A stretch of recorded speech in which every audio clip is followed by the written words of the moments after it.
Okay, here we go. The last day of conference, last session and last paper. And I'm supposed to present somebody else's paper. So it's not going to be very helpful. But Stephen Lowe is a good colleague of mine, and he's also doing his PhD at UCL.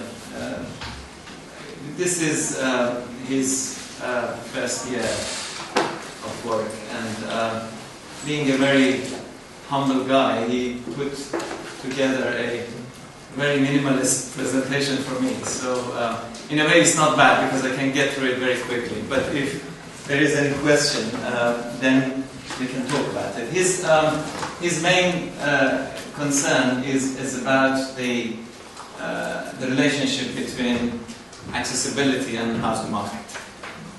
And it's a very interesting question.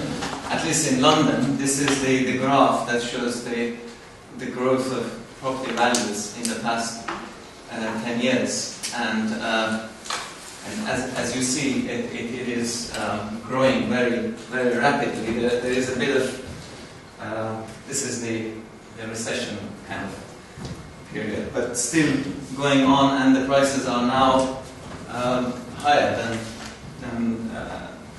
what they were before the recession. So it's a very active housing market, and developing a model to understand the price of housing or properties is a very interesting question. I don't know if it could be answered. It's like a holy grail. If you can answer that question, you can be rich very quickly, but at least we can try. So these are his kind of research questions for this part of his study, and he's looking at the influence of accessibility on house price. And I'll explain that what sort of accessibility he's talking about. And this is about metropolitan area of London. He might look at other cities, but that's for the time being. And he's looking at a time period between 1995 until 2011. So that's one of his questions. And the second question is to what extent this measure of spatial configuration, the sort of accessibility that we are using in syntax approach, compares to traditional accessibility measures that are used in kind of mainstream models that are used for pricing. Now, this type of model, hedonic model, is quite for this kind of study. You know, it was developed really for pricing and determining the value of things, including property. And it goes back to 1939, but it became more kind of used in 1960s and onward. And there is some literature there.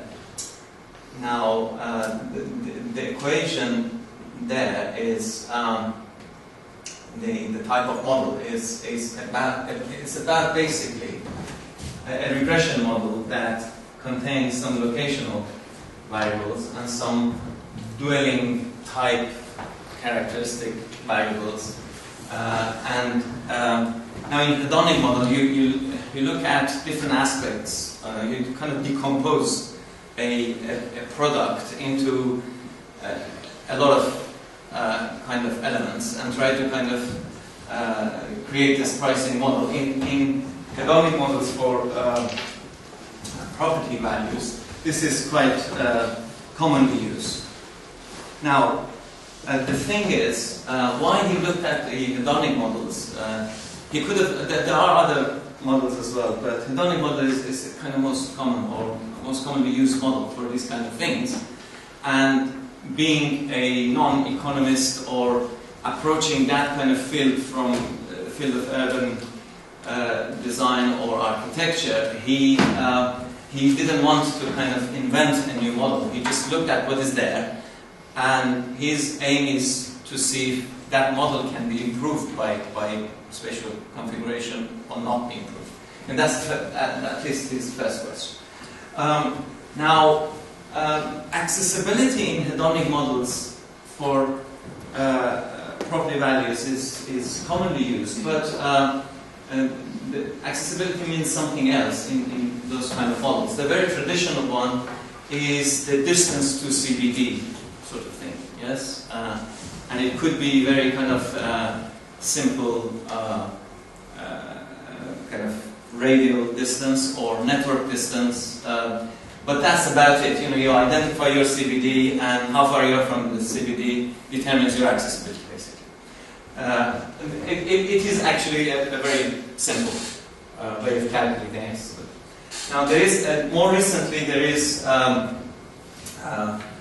sort of gravitational model that looks at access from where people are and where people work. This is a more complicated, if you like, method of calculating accessibility, and it needs a lot of data and you know, that sort of thing. But it's becoming more and more used because the simple accessibility, of course, you know, it's a bit too simple. Now, his proposal is that you know, the spatial configuration could be a replacement for both of these. He's testing this kind of hypothesis. And these are the basically 3 types or 4 types that he's talking about. Distance to CBD, and this is the gravitational potential to employment. And he's looking at 2 measures of the graph: closeness, centrality, which is integration in our language, and betweenness, centrality, which is choice. Yes. Now he's developed 4 models. He calls them candidate models, based on the accessibility parameter that you take from these ones. These 4 kind of way of measuring accessibility. His database, he's kind of lucky because there is a very good database for house prices in the UK, at least for the past 15 years, and it's available online. This is land registry. If you buy or sell properties, is registered, and there are websites such as Zoopla that you can download this data and get the data from there. So, and it's GIS based, you can map it and so on. This is house price 2011, for instance, and it goes from very high to very low, and the mean is, for those of you who are interested in buying property in London, is I think 300,000. Yeah, it needs another zero. So not very cheap, I'm afraid. Now he could go back every year, basically using the same database, and it's very kind of consistently recorded data. And so you could go back to 1995 and look at the patterns. So as you see, it's getting really hotter and hotter. But it's not only about the overall house price, it's also about the distribution of increase and decrease or that sort of thing, which is very interesting. And there are differences actually, it's not uniform. Now the other thing that he also is interested in is looking at not only spatial road network, but also taking into account the public transport network, particularly the tube network in London, which is quite important. And you know, if you are close to tube, you have a different kind of house price. And the street network, although it's very compatible with the tube network, but there is an impact, and there has been some actually new projects and new lines added to the network. Although London hasn't changed really in terms of road network, but if you add these things, you would see some changes. And that could be measured by his method of, he gave a paper last symposium, so the paper is there, how he links these 2 systems together. It's rather simple, you know, and can be done in more complex ways. I think this is the simple way of just connecting the network to the segments. So this is, yes, this is combined model, if you like. And you know, these things are quite interesting. Yeah, these are the kind of the tube corridors that create this sort of change with the road network. Now, he's in this graph, he's mapping price per square meter and integration. Colors, they show the years. So blue, which you can't see because I can't see it that way, you can't see it, it's kind of there underneath. But the blue stuff is there, and as you go up, it becomes redder. And you get a, if you do this direct correlation, I think it's about 40%, the house price and access width. Now, he used these four models that I explained, four predominant models, yes? And this is the result for different years, yes? And this is deviation, yes? So the higher it is, the well, it shows the correlation, but for different years. And it also shows the relationship between these models. Now what it shows here is that choice is actually not very good. It's not a good predictor of property prices in London housing. Yes, and this sort of the explanation is that choice picks up the main movement network, which is predominantly vehicular, and with vehicular traffic comes pollution and noise, and so it's kind of not the real thing. The real thing is how close you are to the center of the city. At least in London, that's the mechanism. Yes. Now, angular choice, angular integration, and gravitational potential to jobs are very close. Actually, you see, it's they kind of mimicking each other. Distance to CBD is not bad either. You have to see it like, this is a mirror, because it's reversed the relationship. So it's kind of similar, but these two are better. Now the difference between this distance to CBD and gravitational potential to job is that for this you need very small data. You just need a map to calculate this. For this, you need a huge amount of data and a lot of calculation. Similarly, this one is pretty easy to produce. So the first thing is, at least we have a replacement for something that is a bit hard to reproduce. And this is the model. This is the hedonic model with the variables. So the variables are four categories: house price category, which is the price; the structural variables, type of dwelling, size of dwelling, age, and so on; location, which is accessibility; and neighborhood. So proximity to shops, distance to rural parks, and average A-level score, 800 meter, and so on.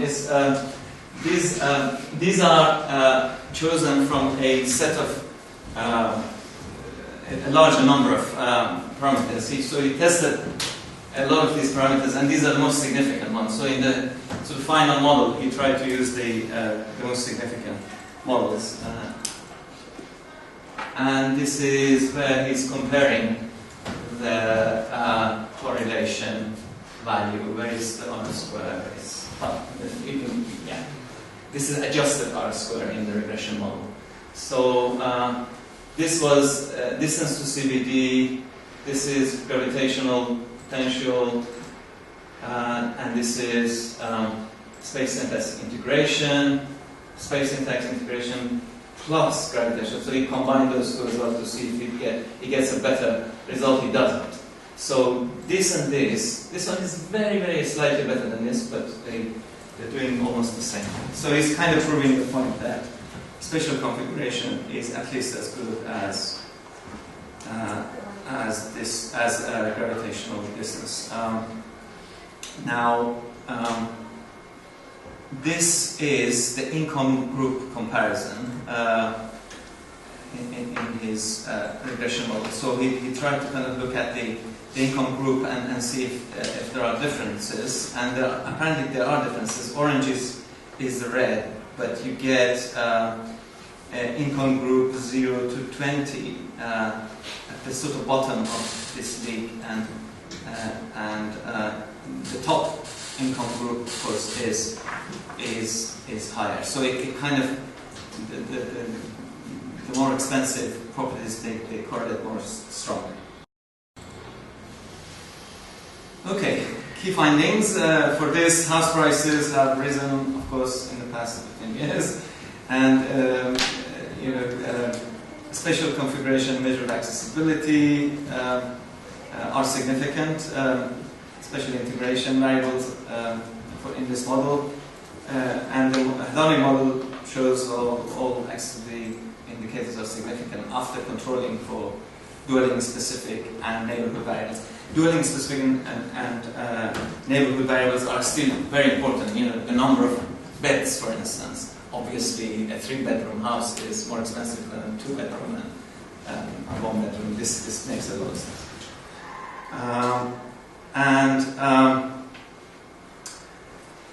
The results across income group, the graph that I just showed, suggests accessibility variables are generally stable across income group, although there are differences, but they vary almost in a similar pattern. The results between candidate models suggest that space syntax integration is as good as a variable as both, to the extent that I explained that. So this is kind of his main result, if you like, at this stage. And inconsistent estimates across time suggest the increasing demand of centrality on house price after 1999, which requires further research to verify. Now, when he gave me this presentation, I knew that he did a lot more stuff, and I said, what happened to the rest of it? And he humbly sent me a couple of more slides. I think this is the real stuff. Okay, we know that there is a good spatial combination is a good measure to use in the hedonic model. But in order to test the autocorrelation, this is neighborhood, this is property value clustering. So if you are red, you're homogeneous. So it kind of varies with the spatial measure. But if you're blue, you're heterogeneous. So and there is less, basically, relationship with the model, the hedonic model, and it varies across this area. So these areas, they have some properties that are different from these areas, of these areas, of these areas. Now, that would be a very interesting thing to explore. And he just looked at this is one example, Dalston, for instance. And this is also changing. This is not a fixed thing. So this is 1995, this is 2000. Dalston was a very heterogeneous area in that sense, in the hedonic model, but it becomes more homogeneous because apparently when house prices are going up, they're pushing this homogeneity to outer kind of areas. And this pattern can be investigated very closely if he goes on and does his research. That's all. Thank you very much.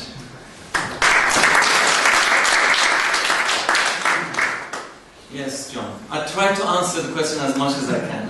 Yeah, I understand that it's not your paper. Yes. And so I'll make a comment rather than ask a question. Can you go back to the comparison of the models? Yeah. This one? Yeah. To say that any of these models is better than any other model on the basis of the differences in adjusted R-squared is, in my understanding of statistics, nonsense. Yeah. Because these are so close that the models are equivalent. Correct. Now, the surprising thing to me as a space syntax buff is how come that syntactic integration, closeness centrality, plays such a similar role. Can we go back to the graph where you had the correlation magnitude as you went? Yeah. How come that, unfortunately we don't get the precise values here, but it looks to me as though angular closeness centrality is about 0.6, and distance to CBD is about 0.6 also. So, and it looks as though they behave exactly symmetrically around 0 over time. And so as a space syntax buff, I'm surprised that angular closeness centrality behaves so similar to distance to CBD. And then I'm thinking that he conflated variables that should not be conflated, because if you put closeness centrality based on the street network together with the underground, rather than separate the two out, naturally you let the fact that the underground in London is mostly a radial system, give or take the circle line, to weigh integration so far that essentially all you're saying here is that the system behaves radially, so that the distance from the center is a shorthand for distance from everywhere else, as it would occur in homogeneous circular space. So on those two grounds, it just seems that even though these are early stages of somebody's research and not yours, I mean, I'm sorry, but basically it seems vacuous, the entire thing. No, I think the point is, this is in the hedonic model. This is not a relationship between these two, although they correlate actually. There is a strong correlation. But the point is that you could use angular closeness as a substitute for this. I could use distance to CBD as a substitute for everything. You could. Okay, so all I need is a map. Yes, but finding 0 so far. True, but first of all, somebody should prove that. You don't know that, and this has to be proved. Yes, the previous speaker so ably told us that that is the hypothesis that people have had since the 19th century. Yeah, but hypothesis should be kind of tested, and this is tested in the case of London. It might be different in other cities, and this is, if a person is not here. I think what John's correct about is the impact of the tube system. There was a very interesting paper yesterday by the Japanese rail guy who did a time-based version of Japan's railway, of Tokyo's railway, and it showed, of course, a completely different thing, because what the effect of that is to compress space outwards, and therefore it dragged out the centrality of Tokyo to the peripheral spaces. This is not that sort. He's got sort of superlinks, if you like, for each tube segment. But if you were to incorporate into that the time component, it would have the result of distributing the central weighting of London. I think that's where he's intending to go with this, is to look at things across time periods before and after major transport interventions. So the introduction of the Docklands Light Railway, the introduction of Crossrail and so forth, become occasions where you should be able to see variations in house price answerable in the hedonic model. That's what he's trying to get to with it. But I think he's going to need to incorporate time, like the Japanese did, because that's a really interesting effect on the distribution of integration in the city. And I think you hit the nail on the head about why it is that closeness centrality and the gravitational and the CBD are actually looking very similar.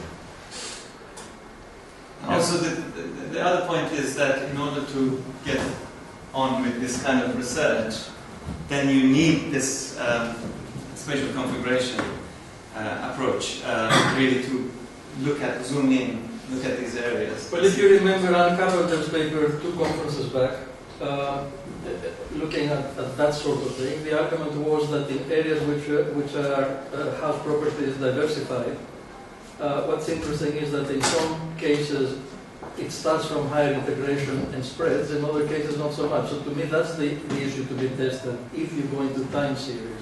Whether an area which is not homogeneous and is gradually becoming homogeneous is starting from local integration, high value, surrounding less high value, and gradually homogenizes around that local integration hub. But I think what you're seeing here is the skip line. the skip line. So this is the move of gentrification of areas in London. There's an observable skip line that passes across the landscape. What you're seeing there is Dalston, which in '95 was pretty dodgy, not really dodgy, but sort of very mixed, and it's now absolutely prime. Yeah, so that difference is what you can see here in the autocorrelation measure. And I think this is a real phenomenon actually. This is the interesting thing. You were right to get him to send you the 2 slides. Well, at least, something exciting about it. Yeah.